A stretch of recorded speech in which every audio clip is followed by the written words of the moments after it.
시작. 하나님의 심판 기준. 하나님의 심판 기준. 모든 교회 성도들, 모든 교회와 모든 시대의 교회와 성도들이 가르쳤던 복음 안에는 구원에 대한 이야기만 있는 것이 아니라 심판에 대한 내용도 들어 있습니다. 그렇기 때문에 우리는 시대를 살아감에 있어서 날마다 하나님의 심판을 목전에 두고 하나님의 심판을 의식하면서 이 세상을 살아야 한다. 이게 성경의 가르침입니다. 주님께서 이 땅에 오시면 우리는 주님의 심판대 앞에 서게 될 거라는 얘기죠. 우리가 예수 그리스도를 믿음으로 말미암아 구원함을 얻었다 이야기하지만 구원함을 얻었으니 나는 이제 더 이상 심판과 관계없기 때문에 그냥 나는 아무런 의식 없이 살아가도 된다라고 생각하면 안 되고, 진정 믿음의 사람이라면 구원과 함께 심판도 의식하며 살아가는 것이 진정 믿음의 사람이란 얘기입니다. 심판을 의식하면서 이 땅을 살아가는 것이 바로 믿는 그리스도인, 진정한 그리스도인의 모습이요, 그것이 성경의 가르침이다. 주님께서 이 땅에 오시면 우리 모두 주님의 심판대 앞에 섰게 될 거라는 겁니다. 그때 하나님께서 여러분과 저를 어떻게 판단하시느냐, 우리가 지금까지 2장에서 쭉 보아오고 있는 내용이 뭐냐, 그 판단의 기준이 뭐냐면 행위를 따라 판단하신다는 거예요. 우리의 삶을 따라서 판단하신다는 이야기입니다. 그러니까 하나님은 우리를 선입견이나 어떤 환경이나 상황에 좌우되도록 판단하지 않으십니다. 반드시 진리대로 판단하세요. 절대로 외모를 가지고 판단하시는 분이 아닙니다. 하나님의 심판대 앞에 서게 되면 하나님이 사람을 어떻게 평가하시느냐, 오늘 12절에 이야기하는 것처럼 율법이 없는 사람에게는 율법이 없는 대로 심판하시고요, 율법이 있는 사람은 율법이 있는 대로 심판하십니다. 먼저 유대인들에게 뭐라고 말씀을 하셨느냐, 유대인들에게는 주어진 것이 율법입니다. 율법을 가지고 있는 그들에게 율법의 말씀을 너희들은 들었다는 거예요. 그러니 그 율법의 말씀을 열심히 들어서 알고 있는 너희들, 그것이 너희들이 하나님의 심판대 앞에서 그 율법이 너희들의 심판의 기준이 될 거라는 거예요. 들은 것은 아무 의미가 없어요. 뭘 가지고 심판하신다고요? 율법을 따라서 행했느냐, 행함을 가지고 심판하신다는 얘기입니다. 율법을 가지고 내가 얼마냐 아는가 모르는가, 여러분 이거 가지고 심판하는 게 아니래요. 율법을 행하느냐 안 행하느냐를 가지고 그 사람을 판단하시고 평가하신다는 것이 오늘 본문의 이야기입니다. 율법을 가지고도 죄를 짓는 자들은 율법을 따라서 심판을 받게 된다는 얘기입니다. 그런데 이방인들 있죠. 이방인들은 이렇게 얘기하죠. 나는 율법을 몰랐기 때문에 나는 이런 죄를 지은 거예요. 내 율법만 알았더라면 내가 이런 죄 짓지 않았어요. 이렇게 말한다는 거죠. 그것에 대해서 율법을 아는 자들에게는 율법을 따라서 그들의 행위를 가지고 심판하지만 이방인들에게도 똑같은 원리가 적용이 된다는 거죠. 그들이 율법을 모르지만 그들이 가지고 있는 지식이 있다는 거예요. 지식. 그 지식을 따라서 살았느냐 안 살았느냐를 가지고 그 사람을 평가하신다. 이게 지금 오늘 본문에 이야기하는 내용이에요.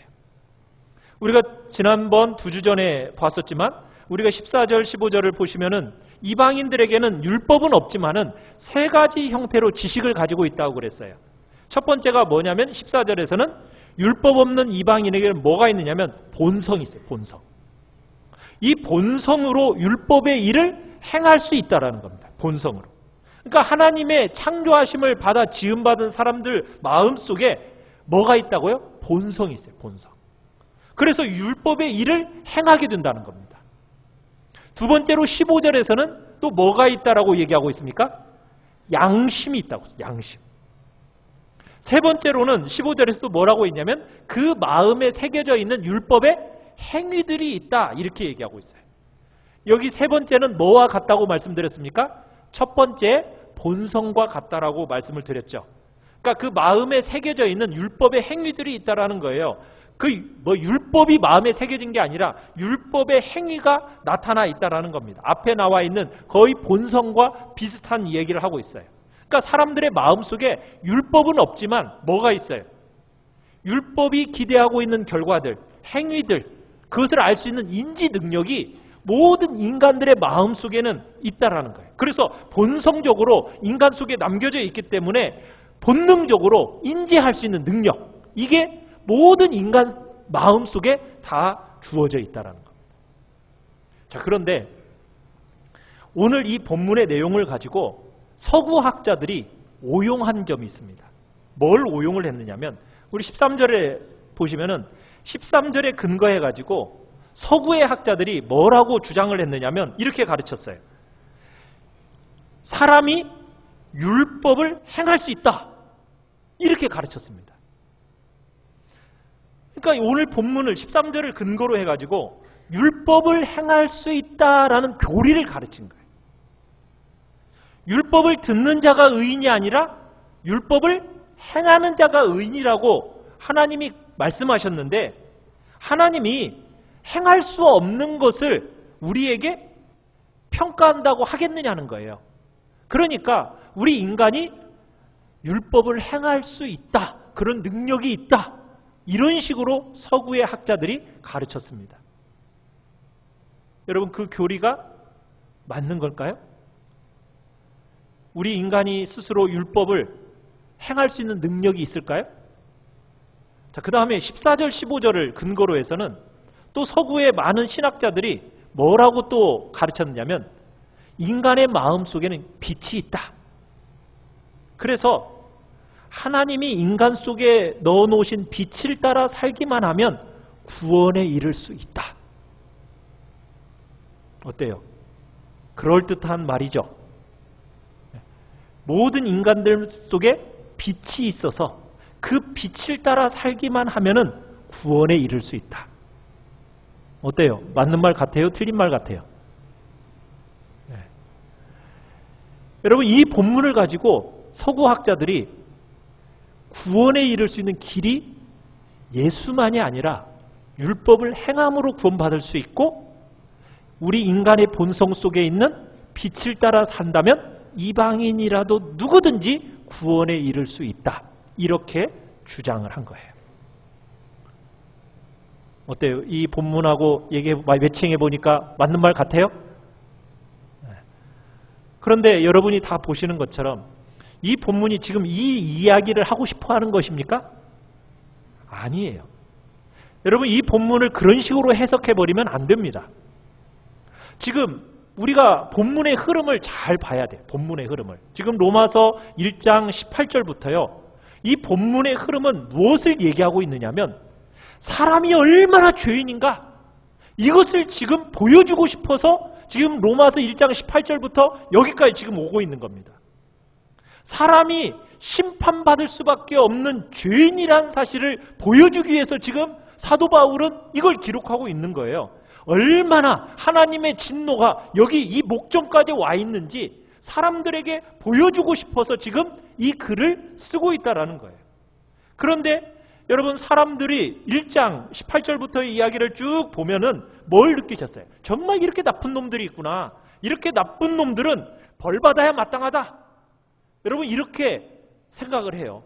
부모를 치는 놈, 동성연애하는 놈들, 강도질하고 도둑질하고 사람 죽이고 시기하고 분노하고 미워하는 이런 사람들 다 지옥에 가야 돼.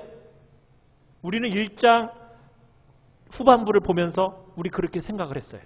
자, 그런데 여러분 로마서 2장에 딱 오면서 여러분 무슨 이야기가 또 있는 거예요. 네가 파렴치하라고 말하는 그 죄는 네가 안 지었는지는 모르겠지만 하나님은 뭐라고 하냐면 너도 똑같은 자다. 지금 2장에서는 그 얘기를 하고 있어요.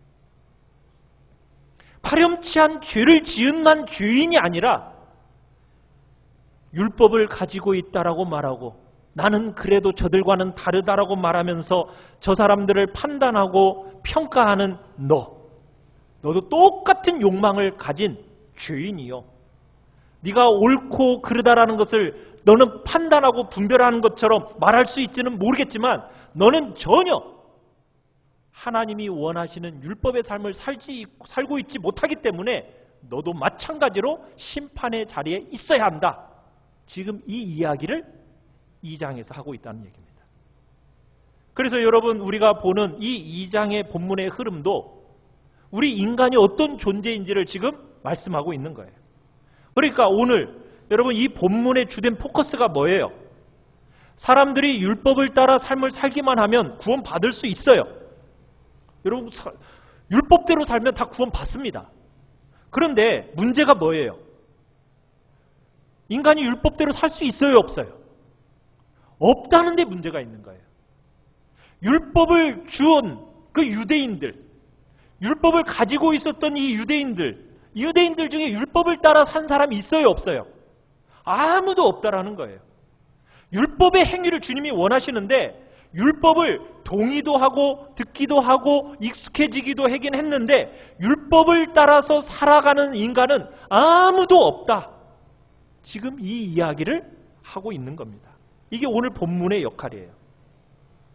이방인들 속에도 율법의 행위들은 있다는 거예요. 본성적으로 느끼고 있다는 거예요.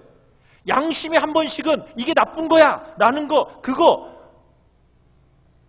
양심이 얘기한다는 거예요. 그러면 안 되라고 소리 지른다는 거 알고 있다는 거예요. 그런데 우리 인간이 어떻게 해요? 이방인들이 본성적으로 알고 양심이 그렇게 소리를 지르지만 어떻게 합니까? 그 양심을 죽이고 악한 일을 행하는 게 그게 바로 인간이라는 거예요. 그래서 13절에서 15절까지에 받고 있는 12절, 거기서 뭐라고 얘기하고 있는데, 우리 12절을 다시 한번 읽어봅시다. 12절입니다. 시작. 무릇 율법 없이 범죄한 자는 또한 율법 없이 망하고, 무릇 율법이 있고 범죄한 자는 율법으로 말미암아 심판을 받으리라. 여러분, 지금 여기서 강조점이 어디에 있습니까? 사는 데에 있습니까? 심판하고 망함에 있습니까? 이 12절의 강조점이 어디에 있는 것 같아요?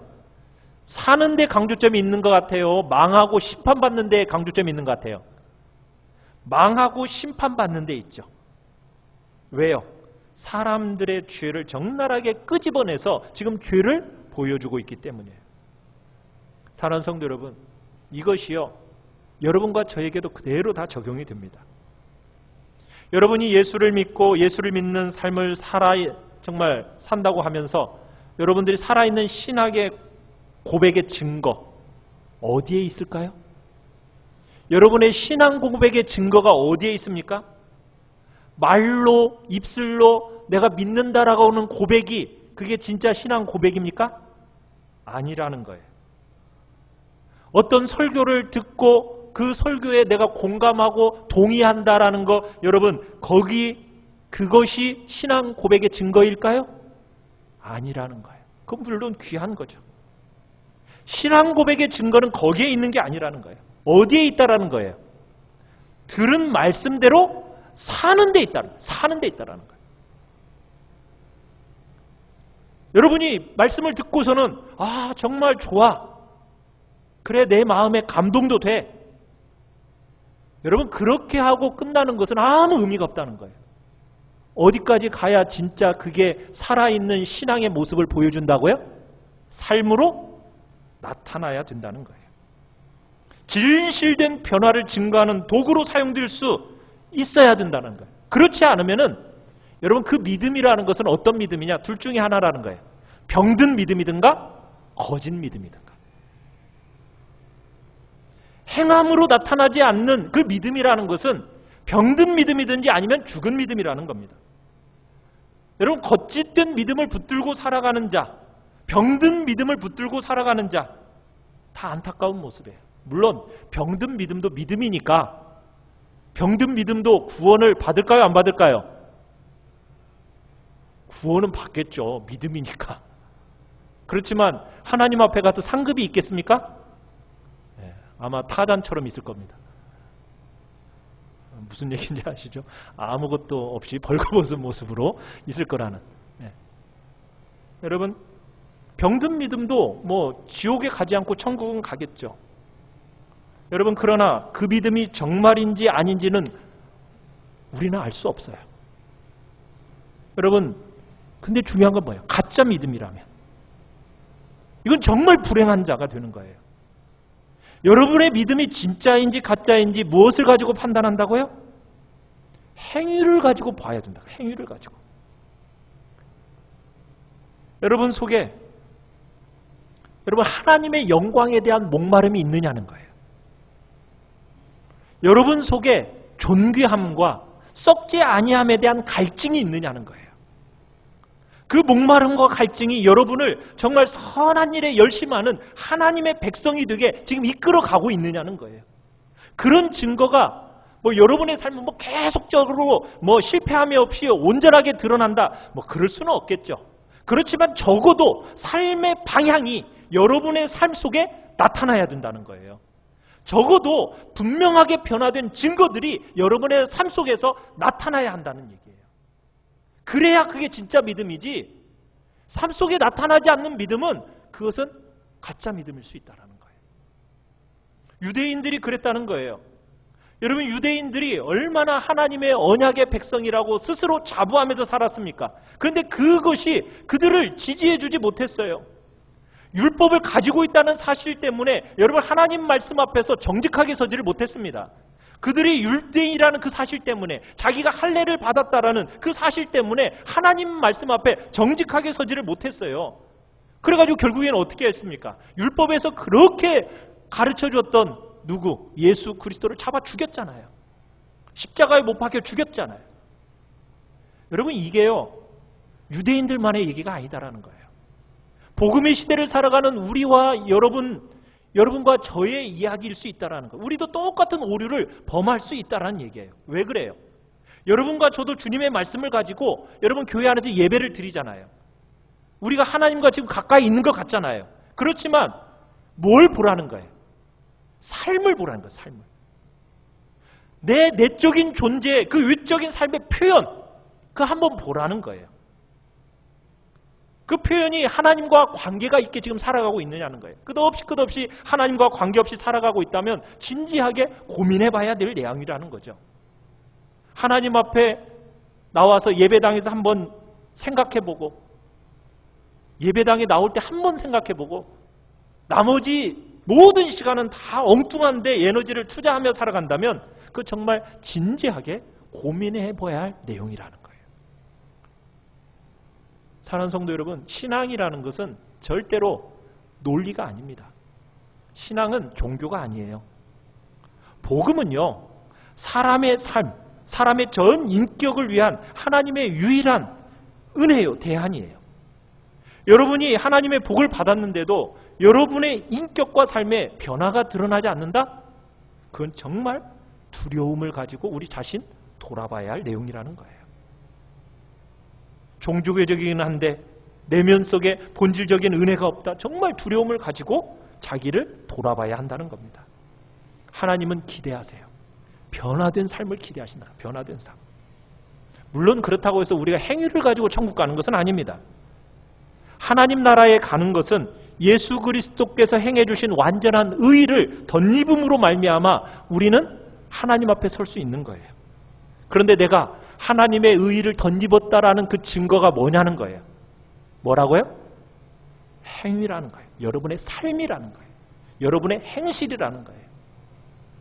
여러분의 말씀에 얼마나 동의했느냐가 아니라 여러분의 삶의 결정적인 중요한 기준은 바로 내 삶이요, 내 행실이라는 것을 주님은 말씀하고 계시는 거예요. 근데 오늘날 한국교회는요, 그렇게 안 가르치죠? 뭐라고 가르치죠? 믿기만 하면 된대. 믿기만 하면 된다. 믿으면은 어떻게 살아도 괜찮아. 믿으면 돼. 이게 오늘날 한국교회의 가르침이에요. 맞는 말이에요? 아니라는 거예요. 믿기만 하면 어떻게 살아도 괜찮아? 아니라는 거예요. 성경은 절대로 지금 그렇게 가르치고 있지 않습니다. 그래요, 예수를 믿으면 구원 받지요. 그러나 믿는 사람에게는 진실된 구원의 열매와 결과들이 나타나야 된다는 거예요. 여러분의 내면의 종교성으로가 아니라 정말 여러분의 구체적인 변화된 삶, 변화된 가치관, 여러분 이것으로 나타나는 것. 이게 진짜 구원의 받은 자의 모습이라는 겁니다. 오늘 본문 속에서 또한 몇 가지 중요한 심판의 기준을 보여주고 있는데 우리 16절을 우리 다시 한번 읽어봅시다. 16절. 16절 읽겠습니다. 시작. 곧 나의 복음에 이른 바와 같이 하나님이 예수 그리스도로 말미암아 사람들의 은밀한 것을 심판하시는 그날이라. 여러분 그날에 누가 심판하신대요? 누가? 예수 그리스도가 심판하십니다. 예수 그리스도. 하나님이 예수 그리스도로 말미암아 사람들을 심판하십니다. 어떻게 예수님이 이 심판자가 되셨죠? 예수님이 이 땅에 오셔서 고난받으시고 낮아지시고 죽으신 그 한 열매로 말미암아 재판장이 되셨어요. 물론 그것 때문만은 아니겠죠.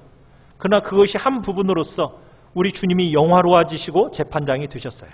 그래서 사람들은 전부 다 누구 앞에 서게 될 겁니까? 예수 그리스도의 심판대 앞에 서게 될 겁니다. 그래서 요한복음 5장 22절에서도 이렇게 말씀하셨어요. 아버지께서 아무도 심판하지 아니하시고 그 심판을 다 누구에게 맡기셨다? 아들에게 맡기셨다. 이렇게 말씀하고 계세요. 그래서 모든 자를 누가 심판하신다고요?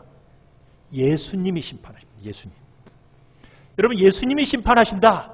이렇게 하니까 여러분 이것이 두 가지 역할을 하는데요. 예수님은 이 땅에 우리와 똑같은 인간의 몸으로 오셨잖아요. 그렇죠? 여러분이 정말 우리와 똑같은 예수님이 우리와 똑같은 모습으로 이 땅을 사셨고 우리와 같은 환경과 조건과 삶이 무엇인지를 너무나도 잘 아시는 분이 우리 예수님이에요. 그래서 예수님은 모르는 게 없어요. 하나님이시니까 우리를 꿰뚫어 보셔서 아시겠지. 여러분 그런 알미 아니라 예수님은 직접 이 땅에 사람의 몸으로 오셔서 살아보셨기 때문에 우리가 어떤 상황 속에서 어떤 느낌을 가질지요. 주님은 다 아세요. 정말 신실하게 느낌까지도 다 아시는 분이에요. 그런데 그 예수님이 뭐가 되신다고요? 재판장이 되신대요. 여러분 이 예수님이 재판장이 되신다고 하니까 여러분들에게 있어서 이 예수님이 재판장이 되신다는 것이 어떤 느낌으로 다가오세요? 위로와 기쁨이 되지 않으십니까? 그 예수님이 나를 재판하신다고? 그러니까는 얼마나 도리어 내게 기쁨과 위로로 다가오잖아요. 왜? 내가 정말 예수님을 의지하고 정말 예수님이 내 소망이 되시고 정말 예수님이 내가 기도 시간에도 예배 시간에도 그렇게 목말라 찾는 대상이셨는데 그런데 그분이 심판주로 계신다고? 그런 걸 생각하니까 아무런 두려움 없이 우리가 정말 담대하게 설 수 있겠다라는 생각 들지 않으세요? 그죠? 그분의 친밀한 사랑, 그분의 음성, 여러분 그분의 몸에서 나는 그 향내, 우리가 그렇게 모든 걸 알고 있는데 내가 아는 그분이 나의 신실하신 친구가 되신 예수님이 나의 재판장이 되신다니 여러분 아무런 두려움 없이 큰 기쁨과 감격을 가지고 우리 예수님 만날 수 있지 않겠어요? 그죠? 자, 그러나 여러분 이 땅을 살아가면서 많은 것을 붙들었음에도 불구하고 정작 그분과는 아무 관계가 없었던 사람은 어떨까요? 그 사람들에겐 큰 두려움이 경험되어질 거예요. 유대인들처럼 그저 종교성만 가지고 여러분 신앙생활을 하면은 주님과 어떤 친밀한 교제가 뭔지 그분과 진실된 친교가 뭔지를 여러분 모르는 사람이라면 여러분 그날이 즐거운 날이겠어요? 두려움의 날이겠어요? 그건 두려움의 날이 되겠죠. 주님은 너무나도 분명하고 공정하고 정당한 심판을 하실 거예요. 예수님의 그 완전한 의의를 향해서 보응을 받는 그 일이 아니면 우리는 전부 다 아무도 예의 없이 다 지옥 갈 겁니다. 하나님의 진노 피할 길 없어요. 왜냐하면 주님과 전혀 친하지 않기 때문에. 어때요? 사랑하는 성도 여러분은 주님과 친하십니까? 한번 옆분한테 한번 물어보세요. 당신은 주님하고 친해요? 얼마나 친하십니까? 여러분, 친한 분이 심판주고 친한 분이 구세주가 된다는 거, 여러분, 그것은 우리에게 있어서 참 행복한 일이에요. 그러나 심판주가 되시는, 구세주가 되시는 그분하고 아무 관계가 없다. 여러분, 그것처럼 그날에 큰 두려움으로 다가올 일도 없을 겁니다. 사랑하는 성도 여러분, 하나님께서 우리의 행위를 따라서 판단하신다고 할 때, 여러분, 행위를 따라 판단하는 말이 그저 드러난 어떤 외적인 것을 가지고 우리를 판단하신다? 그 말은 아니에요. 여러분, 오늘 본문은 뭐라고 얘기하고 있느냐면 16절을 보시면은 이렇게 표현하고 있죠. 사람들의 은밀한 것을 심판하시는 그날이라. 그죠? 16절에. 사람들의 뭐 어떤 거요? 은밀한 것을 심판하시는 그날이라. 존재의 행위로 드러나기 때문에 행위를 강조하는 것이지 껍데기만 보고 하나님이 심판하시겠다는 얘기가 아닙니다. 하나님은 우리의 뭐까지도 다 보고 계신다고요? 은밀한 것까지도 다 알고 보고 심판하신다는 거예요. 여러분, 바리새인들 생각해 보세요. 바리새인들은 바깥으로는 얼마나 정말 아무런 부족함이 없는 사람이었습니까? 그런데 예수님이 말씀하실 때 바깥으로는 회칠한 무덤처럼 보이지만 그 속은 어땠다고 얘기해요? 정말 냄새나는 것으로 가득하다고 그랬잖아요. 악독과 모든 시기가 가득한 정말 회칠한 무덤인데 안에는 썩어 냄새나는 시체와 유골로 가득하다. 이렇게 표현하고 계세요. 여러분들이 이 세상을 살아가면서 여러분 악한 생각들, 여러분들이 품었던 악한 도모들, 입으로 내뱉었던 무익한 말들, 여러분 기록에 남아있든 기록에 남아있지 않든 간에 모든 것들에 대해서 주님의 말에 심판과 보응이 있다라고 말씀하시는 거예요. 사랑하는 성도, 오늘 본문을 통해서 사도 바울이 도대체 뭘 우리에게 얘기하고 싶은 말이에요? 왕 앞에서 우리가 반드시 다 서게 될 날이 온다. 주님의 심판은 반드시 있다. 그러기에 우리를 대신하여 사시고 죽으신 예수 그리스도, 그분으로 말미암아 옷을 입어야 한다. 여러분 속에 예수 그리스도의 그 완전한 보응인 은혜와 복이 임해야 한다. 그러면서 이 세상을 살아가는 동안에 그 복받은 자의 합당하고 바른 삶이 드러나야 한다. 이것이 바로 하나님이 자기 백성들을 향해 기대하시는 바다. 지금 오늘 그 얘기를 하고 있는 거예요. 사랑하는 성도님, 그런데 어떤 사람이 정말 가장 두려운 자리에 있는 사람입니까? 자기 자신을 합리화하는 자리에 있는 사람이에요. 하나님의 분명한 기준과 정말 분명한 말씀이 반복적으로 가르쳐지고 있는데도 불구하고 여러분, 그 복된 지식으로 자신을 핑계하는 사람, 여러분 그 사람이 가장 두려운 사람입니다. 여러분, 하나님 앞에 서서 변명할 거리가 있을 거라고 생각하는 사람, 여러분 이 사람은 정말 두려운 사람이에요. 입으로 주님을 믿는다고 말은 하면서 주님의 의를 의지하고 붙들고 그런 삶의 증거가 전혀 나타나지 않는다? 여러분, 그런 사람이 가장 어리석은 사람입니다. 사랑하는 성도 여러분, 아직 은혜가 끊어지지 않는 시대를 우리는 지금 살아가고 있어요. 그러기에 여러분이 전심으로 하나님의 이 분명한 기준을 아시기를 바랍니다. 정말 예수 그리스도를 진심으로 의지하시길 바랍니다. 정말 예수 그리스도의 생명이 여러분 안에서 역사하기를 간절히 바랍니다. 처음에는 여러분이 의를 옷으로 입기만 했을 것인데 정말 그 옷을 입기만 한 의가 여러분 안에서 역사해야 돼요. 마침내 여러분 안에서 역사한 그 의로 말미암아 여러분을 하나님의 그 영광스러운 백성의 자리에까지 여러분을 데리고 가야 합니다. 그런 영광이 우리 안에 나타나야 돼요.